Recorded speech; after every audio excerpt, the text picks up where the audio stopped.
These three solutions are commonly used in the emergency room to treat the dehydrated patient.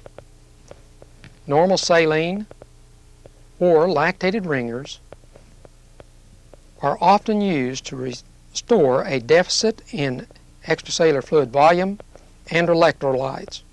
In other words, isotonic dehydration due to blood loss, vomiting, or diarrhea.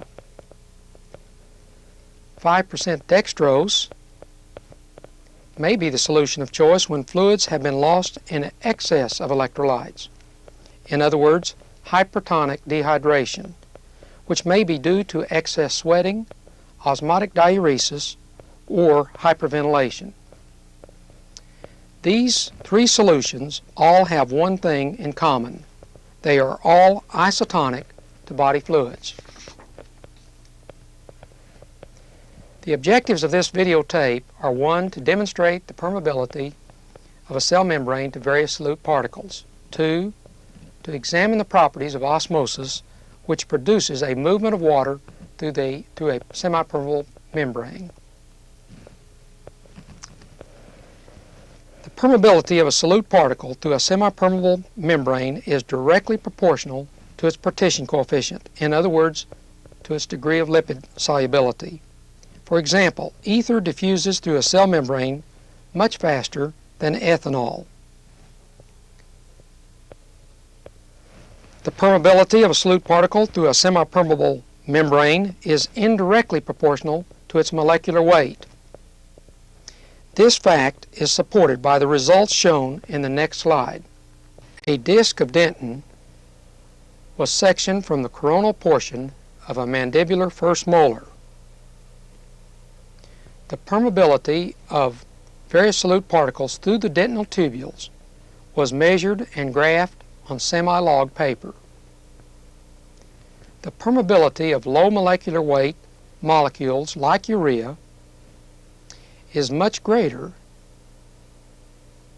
than larger molecular weight substances like dextran and like albumin.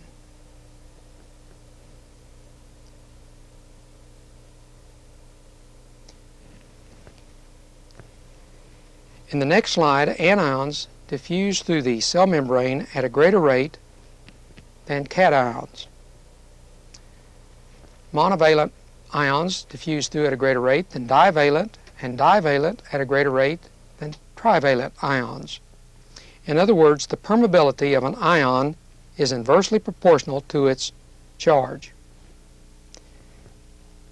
The second objective of this tape is to review the properties of osmosis.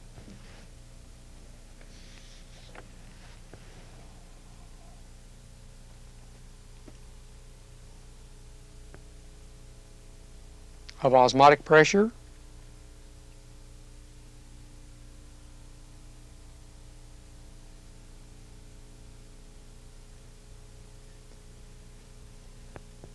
and of an effective osmotic solute particle.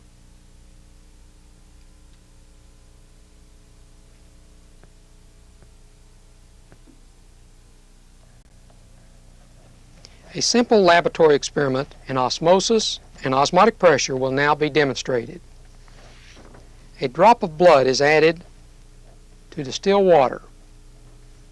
Water rapidly diffuses from an area of low osmotic pressure to an area of high osmotic pressure. This causes disruption of the cell membrane and eventually hemolysis.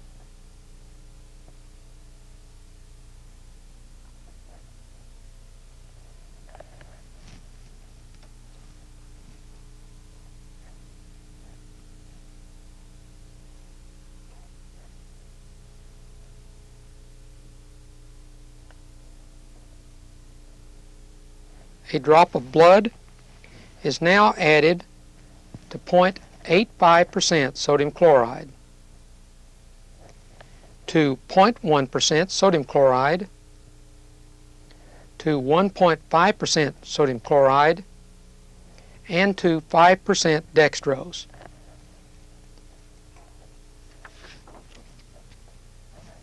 The solutions are stirred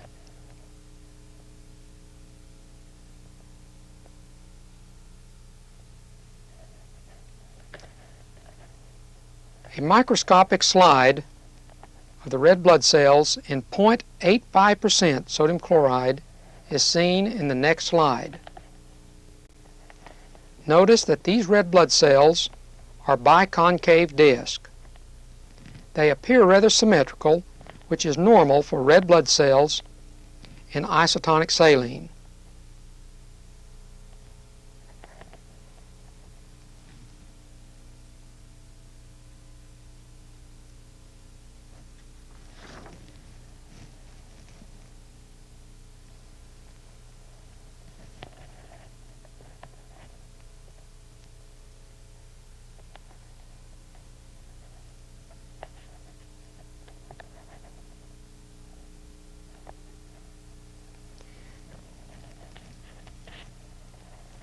The next microscopic slide shows the red blood cells in 0.1% sodium chloride.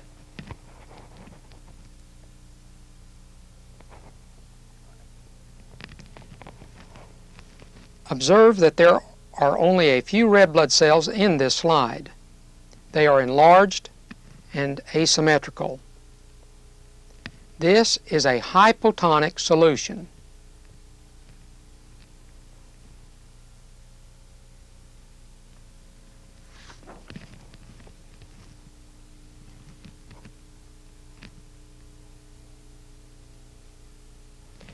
A drop of blood has been added to 1.5% sodium chloride.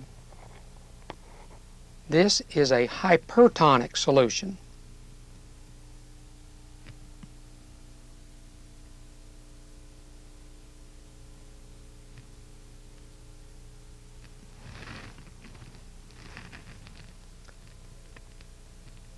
The next slide shows crenated red blood cells.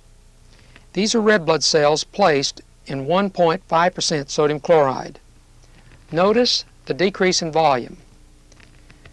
Note the burring that one observes in crenated red blood cells.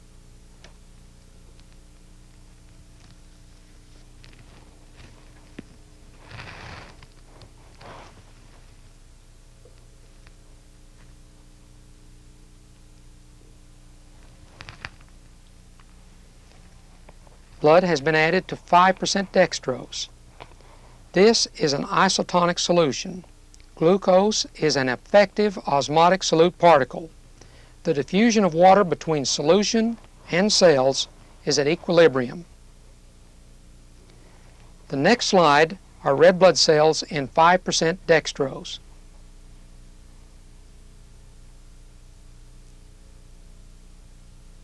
This is a diagram summarizing the results.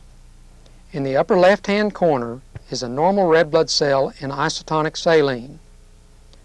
1.5% sodium chloride is added and the cell becomes crenated because water diffuses out of the cell. When cells are placed into a hypotonic solution, water enters the cell at a greater rate than it is leaving in response to osmotic pressure. The cell will become swollen and eventually will hemolyze.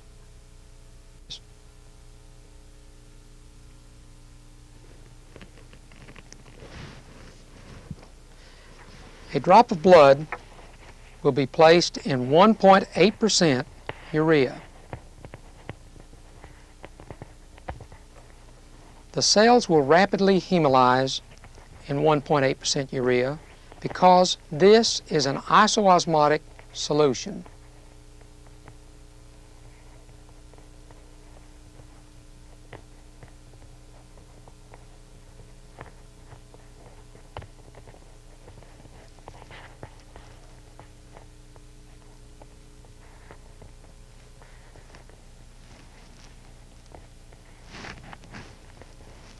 This diagram shows a normal red blood cell in the upper left-hand corner. Water is coming in at the same rate as it going out. This is in 0.9% sodium chloride. 1.8% urea is added. The urea diffuses into the cell at a greater rate than it is coming out. It diffuses very rapidly because urea is a non-effective osmotic particle. Therefore, water also diffuses at a very rapid rate, and the cell becomes swollen, misshapen, and eventually hemolysis occurs.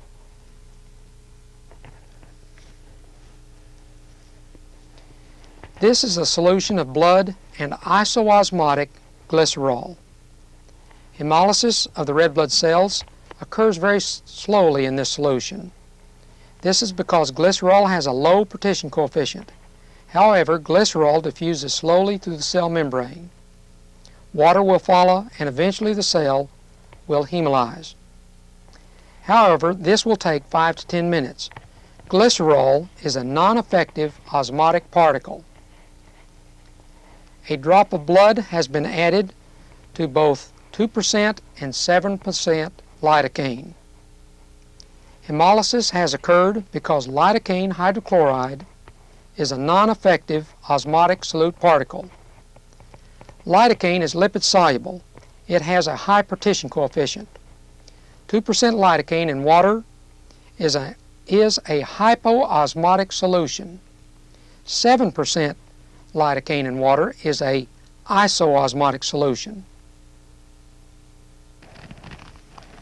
This is a carpule of 2% xylocaine hydrochloride from the dental clinic. I am going to add a drop of blood to this carpule.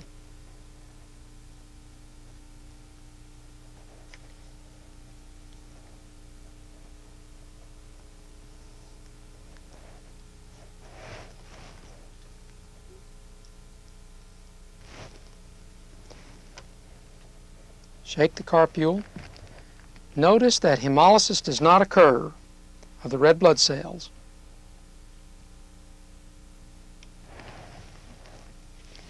In this microscopic slide, notice the red blood cells in xylocaine hydrochloride. The cells have the appearance of a biconcave disc. However, they appear somewhat crenated. One wonders if this isn't a slightly hypertonic solution.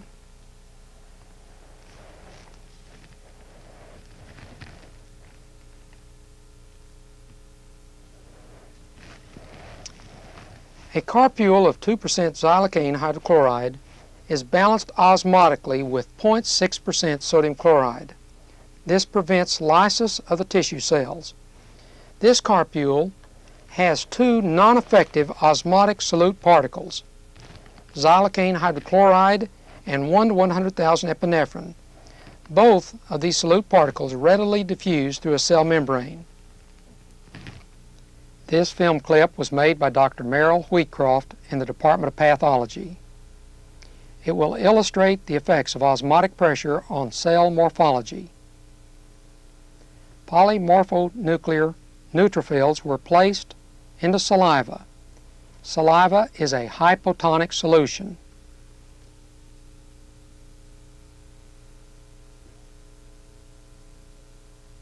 As water diffuses into the cell, due to the difference in osmotic pressure, the cell will lysis.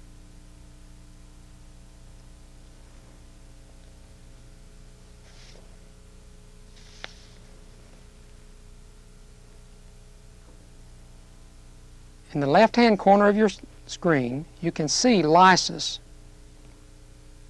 of this neutrophil as the granules in the neutrophil stream from the cell, indicating disruption of the membrane.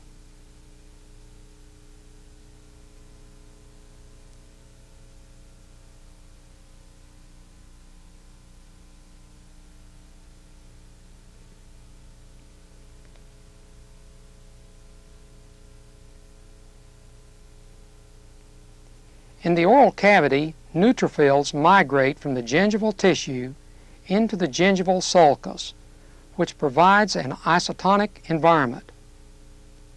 There they can maintain their integrity and function, but as they move out into the hypotonic saliva, they swell and burst.